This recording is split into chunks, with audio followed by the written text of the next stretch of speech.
This is the DI Podcast for the Disney Ignorant. And we're here with our main host, all-knowing Allie, who knows so much about Disney she often knows more than cast members, and her trusty sidekick, me, barely knowing Phil. I'm basically the ignoramus that asks the dumb questions that most people I think have. And we can pick all-knowing Allie's brain and find out some more about Disney that we didn't know 2 minutes ago. Okay, all-knowing Allie, what are you going to teach me about Disney this week? Well, I thought maybe we should talk a little bit about our trip that we are going to take on Thursday. Yes, we're going to Star Wars weekend at Disney Studios, isn't that right? Yes, we are. And my brother has decreed that Friday morning we have to be ready to leave the hotel room at 6:30 a.m. Did you say noon? I'm sorry, what time? No, 6:30 a.m. because we need to make sure and get in line and guarantee that we are going to get into the park because Star Wars weekends are such a draw. People get in line hours before to get into the park, and when it does hit capacity, they will close the park. So we need to make sure that we get in. Well, awesome. What are some highlights? Why does somebody want to go to Star Wars weekend? This is going to be a weekend with unparalleled access to characters. So if you have any character that you are into for Star Wars, you're going to have the opportunity to take pictures, get autographs. We're actually doing some cool things that were pre-purchased packages that allow us to experience things without having to wait in line. Oh, very interesting. Tell me Jar Jar Binks isn't going to be there. Actually, for the first time ever, Jar Jar Binks will indeed be there, and only for our weekend. How lucky are we? Oh. I did inform my brother that we do not need to get in line to get his picture, but in a strange way, we should be grateful to Jar Jar Binks. Yes, because it caused the collapse of the Lucas Star Wars empire, and Disney had an opportunity to take it off his hands. You are absolutely right. Had the fans not been so angry about Jar Jar Binks, George Lucas would have handed the company over to his children, and who knows what we would have. So we should be grateful for Jar Jar. I still don't want my picture with him, but anyways. I also heard a rumor that there's little Jawas walking around, and you can like trade things with them, and they'll give you stuff back. What's that all about? Well, it's actually exactly what you just said. You give them things, and they give you things in return because they are galactic traders. So like, what do I give them? I've heard that you can even give them a straw, and they will give you something in return. So we need to hunt around the house and find little trinkets to bring them. Around the house, I'm sure we can get some straws off whatever vendors are around there. By now, everyone's heard the straw trick, so I bet you they don't need any more of those. But we are going to be doing something else really cool on Saturday. We've booked a package where we get a special standing area for the parade that happens, and we don't have to wait in line for it. So we'll be able to just walk into. What is that called? That is called Field the Force Parade and Fireworks Viewing and Dessert Party Premium Package. Wow. Okay. And give me a quick rundown. What is it? Well, like I just said, it entitles us to a special area that we get to stand in that's roped off, so we don't have to get in line hours ahead of time to wait for this parade. And they are going to have little snacks and water, so we'll be able to just walk in right before the parade and have guaranteed standing area with good views for the parade. Later on in the evening, we have the same thing for the fireworks show. We have a special roped off area, but there will also be a dessert party. Dessert? What? I heard that. Yes, my sweetosaurus. We are going to have a dessert party. We're going to get to see the special Star Wars fireworks. So it is going to be a very relaxed day in terms of the fact that we don't have to wait in line, even though it's going to be packed. We're also having lunch at Mama Melrose's that day. So thanks to my brother who got us advanced dining reservations. So during the fireworks, can we be like the Ewoks and play the drums on like the stormtrooper helmets? Do they have that? You know what? I think we should bring some. I think that's a brilliant idea. Yub yub. Yub yub. Well, another thing I know I'm doing is you signed me up to scan my face. It's called what? Detect Me, is that right? Where I scan my face and I can become a stormtrooper or a rebel pilot or something? Yes, you are actually going to have an action figure made with your face on it of a stormtrooper.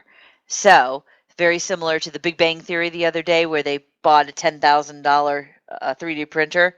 In your case, this only costs $99, and you are going to have your own action figure. Okay, so I found it on Disney's website. It's called Detect Me. And it says this year you can be a carbon freeze me, so you can be frozen in carbonite like Han Solo. You can be a stormtrooper, and there's two new ones. You can be an Alderaan princess, which I guess looks like Princess Leia, or an X-wing pilot, kind of like Chubbs, Piglet. What was his name? I do not know that which you speak of. Ah, something you don't know. I It'll am come to me. only mildly interested. Oh, here it is. His name is Jack Piggy Porkins. Piggy in quotes. This is from Wikipedia. Jack Tono Porkins is a famously overweight Red Squadron pilot whose death is depicted in A New Hope when his X-Wing is destroyed after being hit by a piece of broken laser battery crashing into the starfighter's frame. Another character, trivial to the original trilogy, Porkins only gained prominence in the expanded universe literature, most notably Stackpole's X-Wing series. He has also been occasionally parodied in popular media, most notably in the Family Guy Star Wars spoof Blue Harvest, in which he is depicted as being too fat to fitness fighter and crashes. Poor Porkins. Anyway, I have to decide if I want to shave or not, because maybe my scruff will make me look good or bad. I'm not sure. Personally, I like them scruffy. So I guess to Detect Me, you get like a 7.5-inch figure. It's $99.95 plus shipping and applicable sales tax. I didn't see that before. Then they have a 16-inch figurine. So 16-inch, that's pretty big. Holy cow! It's $1,499.95 each plus shipping and sales tax. However, if you scanned your own face and bought a $500 3D printer, maybe a $2,000 3D printer or whatever, you can probably churn these out pretty quick. So, well, clever use by Disney or Detect Me, whoever they're contracting. It's cool enough that even I'm going to shell out $100 to do it. It sounds really fun.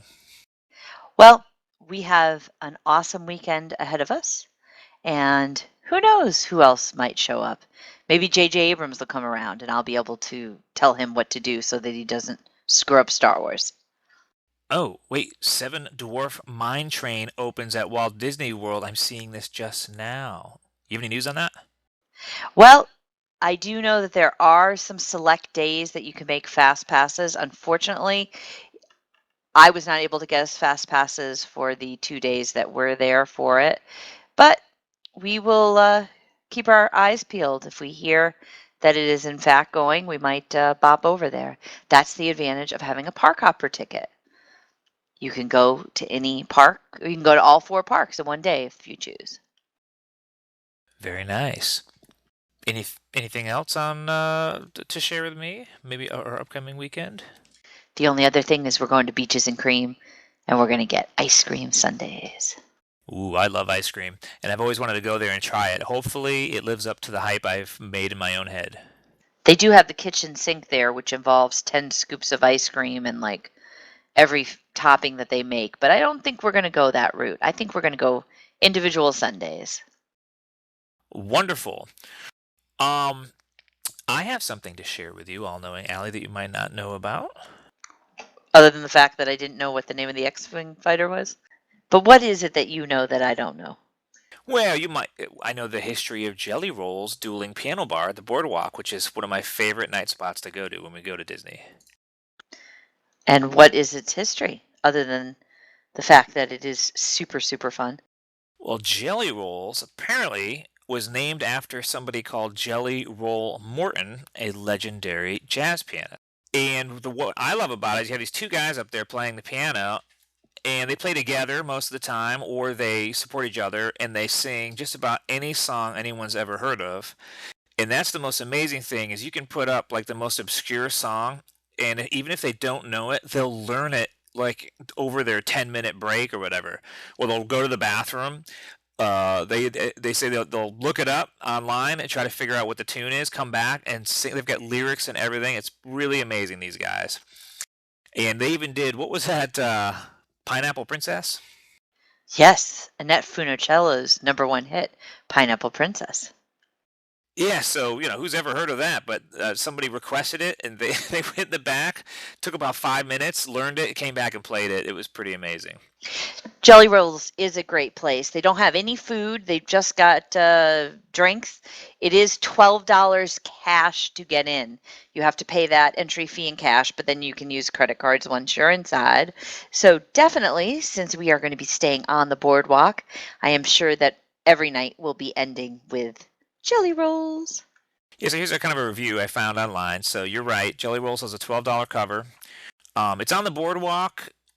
If you're like standing in the middle of the water and you're facing the boardwalk, it's on the right side. It's the best way I can describe it. They say doors open at 7, but honestly, we've been in there at like 8 o'clock and it's been empty. And I asked the guy at the door, what time should we come back when like everybody else is here? And he said to come at 10. So, but I've read reviews where at 10, it's standing room only. So maybe you get there like 9:30 might be a smart idea. That way you can get a seat, because otherwise you'll be standing a while because the place does get packed. They'll have 2 sets of pianists, so 2 play at a time, then they take a break and the other 2 come out. So even if your song, like the 2 guys up there, don't know it, because what you do is you write on a little piece of paper a song you want, and then you usually put like a buck or 2 in the jar at the top of the piano, and then your song gets in line, and if they like it, they'll play it. So you have to make sure and not pick something too stupid or not appropriate, and they'll very likely play it. Like I remember I requested Bubba O'Reilly from The Who, I think. And I had a couple beers in me at the time, so I was actually in the bathroom and they started playing it. And it was so awesome to hear. And they loved it. So part of the fun is when you pick a good song that they love, they'll make it an epic song. And it's really awesome. You're right, there's no real food there. I don't remember ordering food. I'm told there's free popcorn. Oh, yes, there is free popcorn. You can dress casually, you can dress in your Disney stuff, but it's a great time. I love going there. So, Phil, what did you learn this week? I learned more about Star Wars Weekend and the Feel the Force dining event. Is that what it's called? Close enough. Where we don't have to wait in line for things and we get dessert. That's what I learned. Yeah. I also learned a little bit more detail about my Scan My Face and Become a Stormtrooper figurine that's going to park on my desk at work. After 4 to 6 weeks, I guess it takes some time. I also learned that you can book fast passes in advance so that you don't have to bake in the sun for hours like Soarin' at Epcot. Soaring is completely indoors, so there is no baking involved. Well, when a mass of humanity surrounds you, even though it's indoors, it feels outdoors. Anyhow, I also learned that there's a ginormous ice cream that I'll probably be eating at Beaches and Cream called the Kitchen Sink. We have a great trip planned. And I reminisced about Jelly Rolls and described some of the experiences and history of Jelly Rolls dueling piano bar at the boardwalk. We did accomplish a lot. Well, I am looking forward to this trip. Me too, all-knowing Allie, and everybody out there, stay magical. Don't be a dumbass.